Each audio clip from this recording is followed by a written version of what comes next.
Good morning, friends. Only 9 fights today. Mike's MMA Picks here with your Fight Morning Quick Card Breakdown show for UFC Vegas 39, where we have Marina Rodriguez taking on Mackenzie Dern. Early slate, 2 p.m. start. Let's get things kicked off and blow through this breakdown, providing you with some solid insight. First fight of the night, where we have Charlie Ontiveros taking on Steve Garcia. Steve Garcia, last time out, we saw him take on Luis Pena. That was in early 2020. He had a couple of matchups that had fallen through the cracks. Now he's taking on Ontiveros, who is dropping down from 185 pounds, facing Kevin Holland. You have a former bantamweight taking on a middleweight here. That is something we rarely ever see. Another thing that sticks out when you watch Ontiveros fight, he is an almost be killed fighter. This is a guy who will fold up into the fetal position, has found his way out of fights, has suffered serious injuries during fights, has 7 KO/TKO losses on his resume. And in this spot, you're looking at a minus 330 favorite for Steve Garcia. And on the other side of the fight, you've got Charlie Ontiveros coming in at plus 255. Ontiveros, one of the lowest price fighters in DraftKings. Conventional wisdom would say to take Steve Garcia in this spot. One thing, Charlie Ontiveros, clearly the much larger human being. He's going to be going for the kill. Ontiveros could potentially be live early. I'll be picking Steve Garcia, though. We've seen Ontiveros fall apart down the stretch in many of his fights, and dropping down to 155 pounds is a legitimate concern here. So give me Steve Garcia. And this fight, I do not expect to go the distance. Take a look at that under 2.5, folks. Next fight of the night, where we have Lupi Godinez taking on Silvana Gomez Juarez. Silvana Gomez Juarez, first thing that happened after Sam Hughes fell out, I watched the tape here, and I got to say, Gomez Juarez, despite facing some, she's fought Vanessa Mello on the regional scene. She's fought Lipsky in KSW. She's fought in Combate. She's a well put together fighter. You look at her latest, the most recent fight that she took on, this fighter where it was a disturbing sequence of events. You had a opponent who clearly wanted out. And Gomez had her eye swollen shut in that bout. Juarez did. And she could have ended the fight much earlier. You had a referee who was, it was an egregious stoppage, to be honest. And Godinez, on the other side of the fight here, you have a fighter with solid boxing, an aggressive fighter, somebody who's going to go for it. But defensively, she's very, very short. She only has a 61-inch reach. Very aggressive fighter. You saw what she was doing to Pena, throwing her off of her, peeling off the legs when Jessica Pena had the body lock on. In this spot, I think we're going to see a firefight on the feet. Godinez is the heavier striker.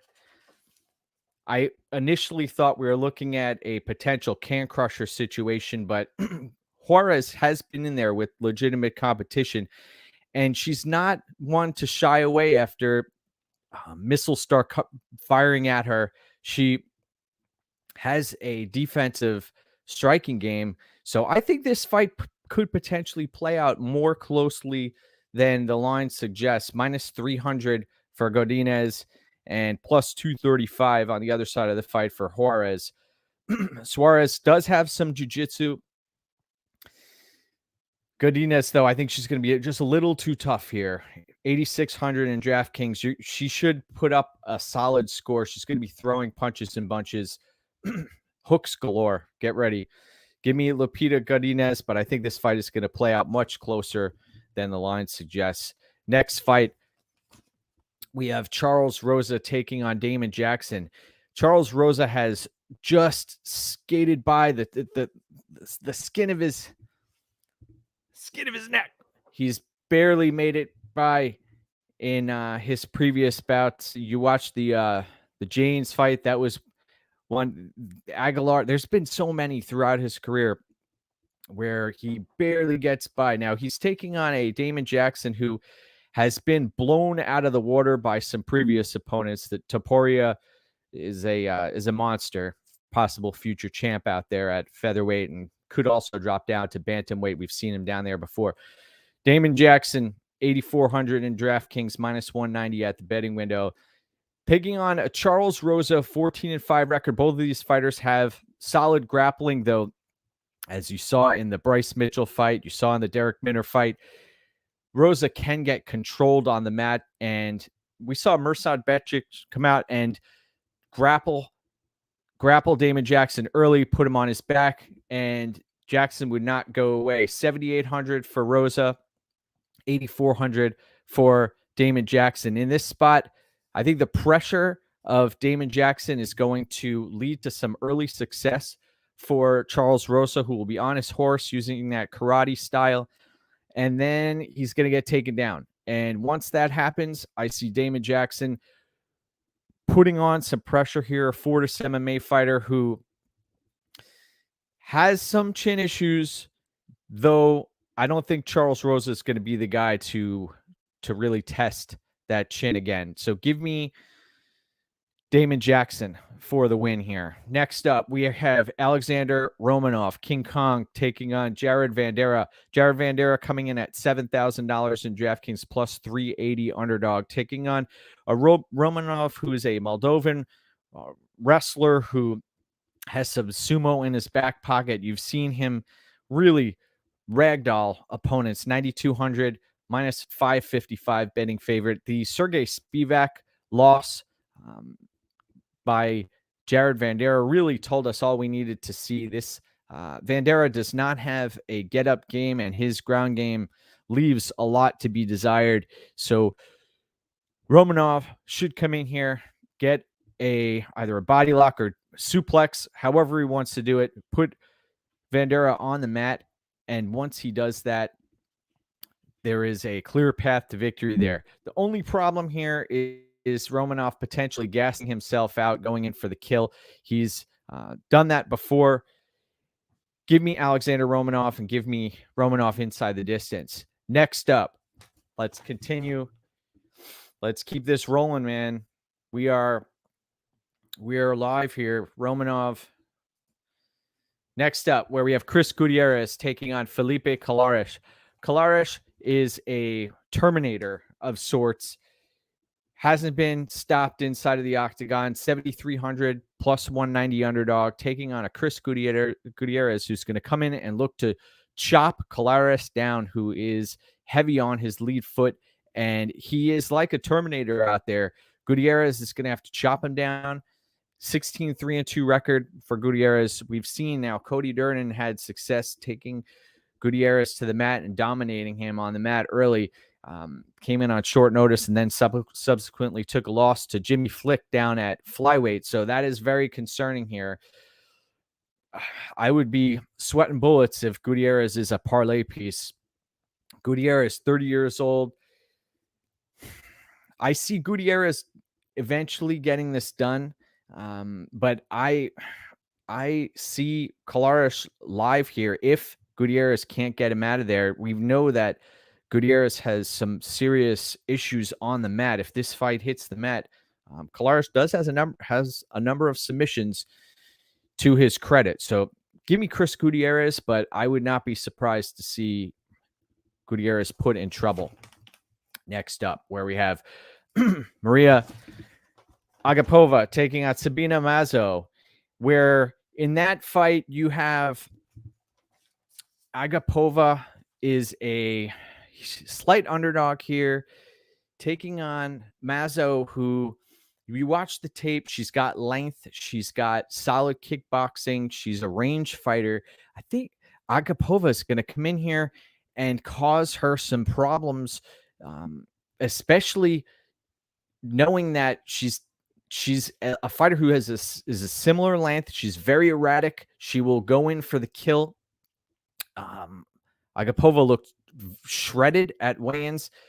She completely gassed herself out last time out. I know there's some issues with Agapova and gym hopping and some other stuff going on. Mazo is a fighter who fights to her strengths and will stay within her scope of practice, so to speak. But Agapova is a wild card, and I'll be picking Agapova to win. I think she's going to force the action here and really cause Mazo some problems, make her uncomfortable out there, and that's one way to get the win. So give me Maria Agapova to score an upset there. Next up, where we have Tim Elliott taking on Elliott-Nicolau. Interesting spot here. Very interesting spot. Nicolau, we saw, had the USADA suspension, had a few years away from the sport, had to fight his way back after flyweights were scrapped. The Smolka fight, you saw that there were some issues there with the gas tank. Granted, he was beating Smolka pillar to post in that fight. Nicolau coming in as an 8,500 price in DraftKings, minus 185 at the betting window. And then you have Tim Elliott, 17-11 and 1 record. Those are a lot of losses. So we know that Tim Elliott has a propensity to make bonehead decisions out there. The Askarov fight, he could have won that fight. He was bodying Askarov all over the octagon, was winning the wrestling battles, was just bonehead putting his head down and walking directly into strikes. That is not a recipe you want to follow if you're fighting Elliott-Nicolau, who has some heavy strikes.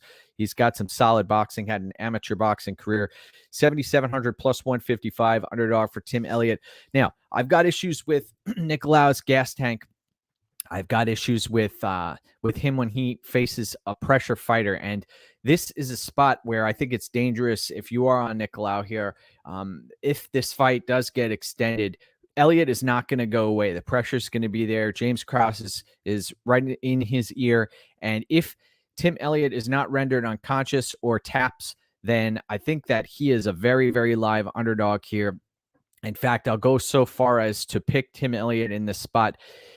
Elliott-Nicolau, I understand he has the tools on the feet, and also he has the jiu-jitsu to wrap something up. That is a possibility, but Tim Elliott, the longer this fight goes, I think he's going to become more live, and he doesn't have the striking to keep pace with Nicolau, but he does have the wrestling, and he does have James Krause in his corner. So stay away from the bonehead decision, stay conscious, and then he could potentially ride this out for a decision victory.